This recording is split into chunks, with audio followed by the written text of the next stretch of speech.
have to empathize that we cannot only stay with the big companies, we always also have to turn to the small and medium-sized enterprises because there is a value in it. And maybe I can show that also by reporting on another project we do, not on biodiversity, but where we talk about responsible enterprise finance. We work together with banks in India, private and public sector banks. We work together with SIDBI, for example, and there we talk about environmental social governance criteria and the reporting on it. You probably all know that the National Voluntary Guidelines and the reporting on responsible business are compulsory now for the biggest 500 enterprises listed. Yeah? That includes a lot of banks. I think it's 57 colleagues of mine have counted. And once they go on reporting on responsible business, and they will report on environmental, social, and governance issues. So that will also be issues for banking policy. And of course, when we talk about banking policy, it will be an issue for small and medium-sized enterprises because banks will think about how that will govern their lending policy also towards small and medium-sized enterprises. So why do I tell that?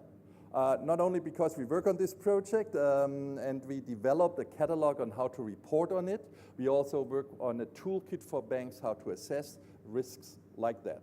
And I'm recounting that because it shows environmental issue, biodiversity issue will become an important aspect of lending policy. It will become an important aspect to SMEs in their overall strategies. And just giving one example, I was on vacation in the south of India, in Kerala, reading the newspaper, one article about government asking banks reconsidering their lending policy to ginger growing farmers because, I'm not an expert on that, but according to the newspaper, they use a lot of water.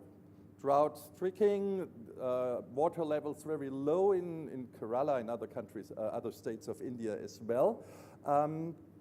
Of course, when you think about lending, when you think about your own strategy as a small and medium-sized enterprise, and you use a lot of water, it must not be in agriculture, it can be in other areas as well, you think about what is the future in the next 10 years? Is there any risk? Is my business, is it still safe? And that is true for environmental issues, but it is more true also in the field of biodiversity, where normally we also talk about natural capital.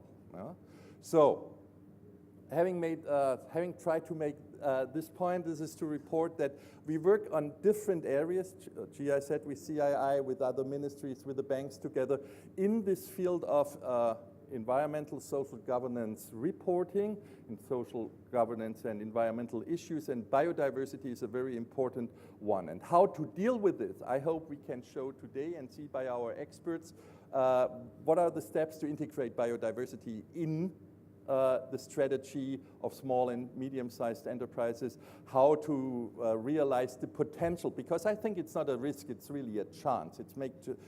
It's a chance to make a difference towards other enterprises.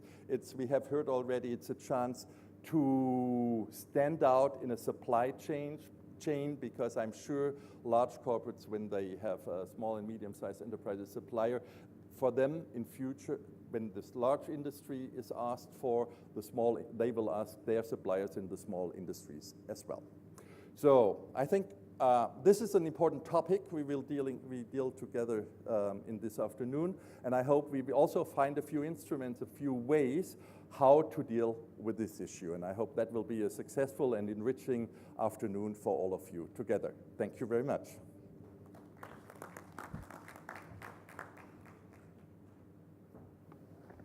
Thank you so much, Mr. Leidig, for not only being a great partner with CII and cooperating with us in various projects for the SMEs, but also now gathering and seeing the kind of importance you would in terms of helping us out on this very important issue of biodiversity as well.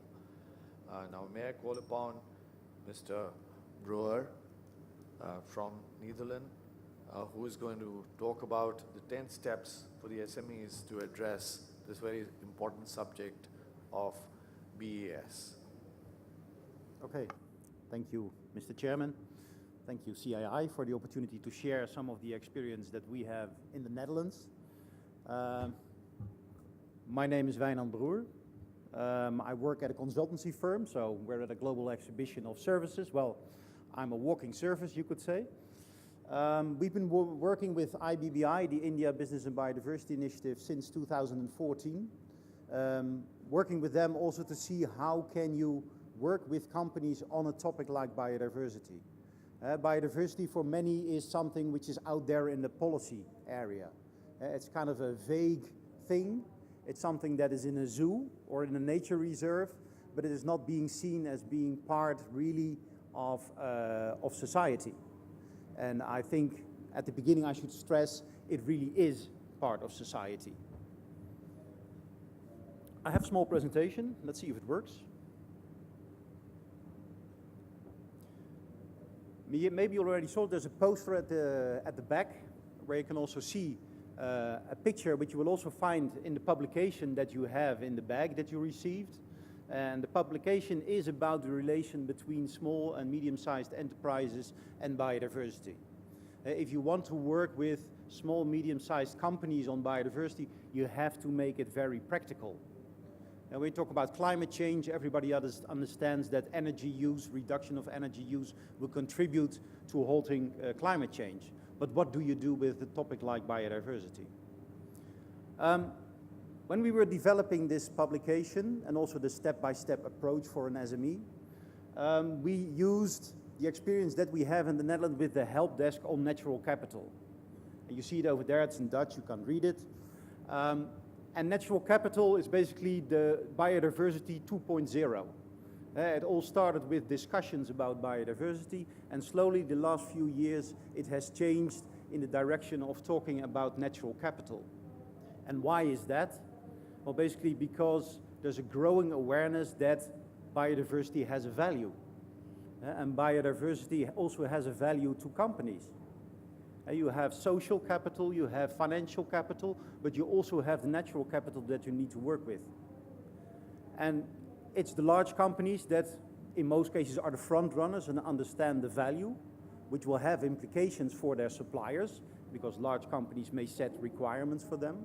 But also the smaller companies start realizing that they have a role to play in preserving that natural capital in an area. Over the years, we had, well, around 100 companies that came to the help desk with different kinds of questions. From those questions, we see 4 different types of entrepreneurs, you could say. You would have the future-proof entrepreneur, which is, you could say, the majority of companies. They see that there's basically no way back. The requirements from banks was already mentioned. The requirements from large companies are growing in the area of biodiversity. So you have to take it into account. And a future-proof entrepreneur understands that to stay in business, he has to do something. He has to include a focus on biodiversity in his management. And he also sees the opportunities in the market to become a preferred supplier, for example. And he also sees the need in the local community, because the company is not the only one depending on the natural capital. And let's say natural capital in this case is water purification by nature. The water is being used by the company, but it's also being used by communities. And so the company realizes that it has a role to play also in the local area. The future-proof entrepreneur. He knows what to do, he knows to do it. Second one, on the right side on the bottom, is the eco-innovation entrepreneur. And when we look at the help desk, most questions come from the eco-innovation entrepreneur. Who's that? That's basically the company that realizes that where there's a problem, there's money to be made with a solution. So those are the companies that develop technologies and know how to market them. Those are also the social enterprises that know what to do on the issue of biodiversity and how to sell it in the market and basically create shared value. They make money and they make society a bit better. There's a growing number of companies focusing on innovation. It was already mentioned, biodiversity is not necessarily a risk, but it's also very much an opportunity. And there's a lot of work also being created right now around the whole concept of natural capital and biodiversity. For consultancies, but also for SMEs who are working on technology, who are working on all different kinds of different products. So the eco-innovation entrepreneur. The third one is the green entrepreneur. The green entrepreneur is someone that really works with nature. For example, ecotourism organizations, they basically sell biodiversity, you could say. If biodiversity disappears, the business may be out of business.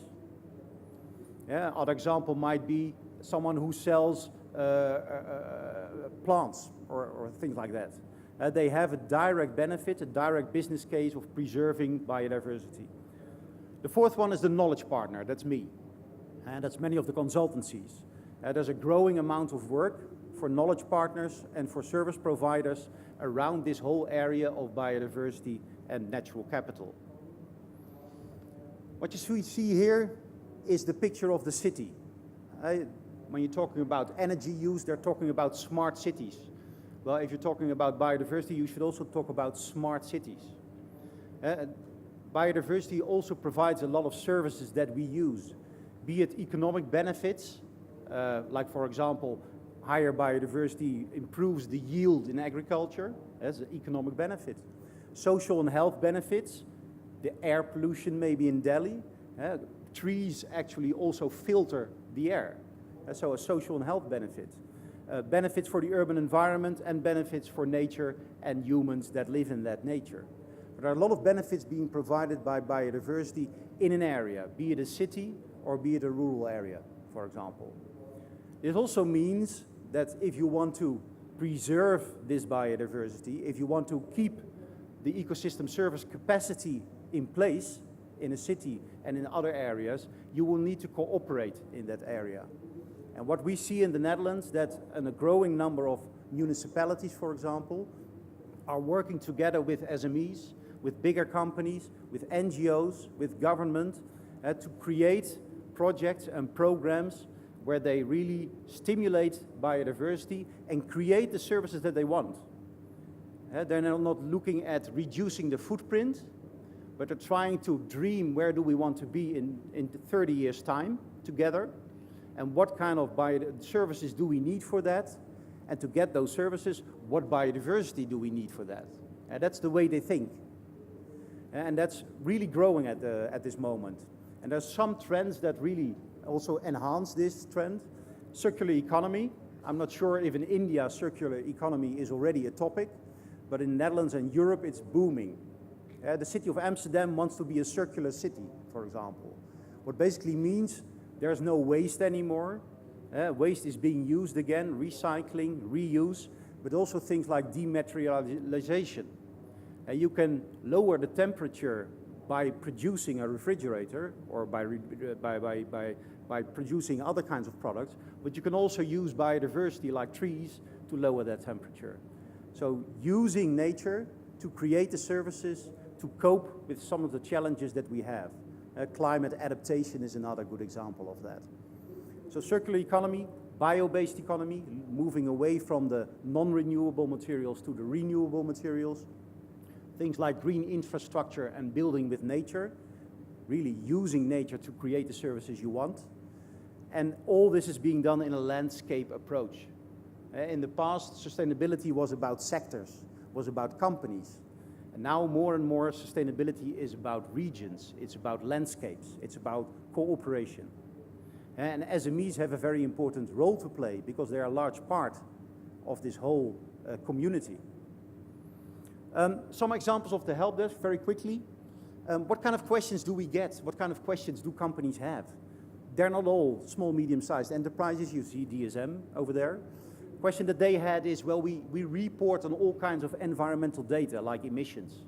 But what does it actually mean for local communities? What does it actually mean for the local environment?